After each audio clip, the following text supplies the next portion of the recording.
ఎవరు అంటున్నారు సార్? పవన్ కళ్యాణ్ గారా? పవన్ కళ్యాణ్ గారు హిందూ అని చెప్తున్నారా? ఏమండి హిందూ అంటే ఆ మధ్య భీమవరంలో ఎప్పుడో నేను బ్యాప్టిజం తీసుకున్నా అని చెప్పారు, ఆయనేనా? కాదండి, భీమవరంలో బ్యాప్టిజం తీసుకున్నానని చెప్పారు, వారేనా? పవన్ కళ్యాణ్ గారు. ఆ పవన్ కళ్యాణ్ గారు ఈ పవన్ కళ్యాణ్ గారు ఒకళ్ళేనా? నా స్నేహితుడు కూడా పాస్టర్, నాతో పాటు చదువుకున్న స్నేహితుడు కూడా, తను పాస్టర్ ఉండేవాడు. నేను ఇంటర్మీడియట్లో చదువుకున్నప్పుడు వాడు పాస్టర్ అయిపోయాడు. చాలా తెలుసు, దేవుని పిలుపు వచ్చినప్పుడు మనుషులు ఎలా అయిపోతారో తెలుసు నాకు. సో తను కూడా నన్ను ఒకరోజు దాని మన ప్రేయర్ కాదండి, దాన్ని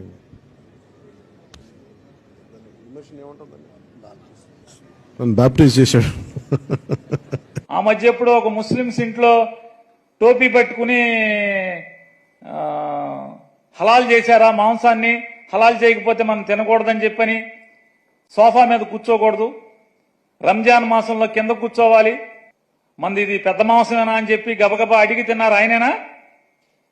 పెద్ద మొక్కలు అని చెప్పని అడిగి తిన్నారు, ఆయనేనా ఈ పవన్ కళ్యాణ్ గారు? జనం మర్చిపోరు ఏది కూడా. పవన్ కళ్యాణ్ గారు, మీరు బ్యాప్టిజం తీసుకున్నానని చెప్పి మీరు చెప్పింది ఎవరు మర్చిపోరు.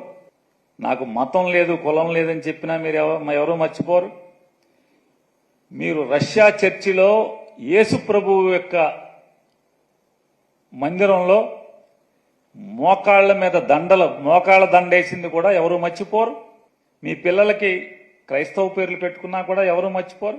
తప్పు లేదు, తప్పు అని నేను అంటలా.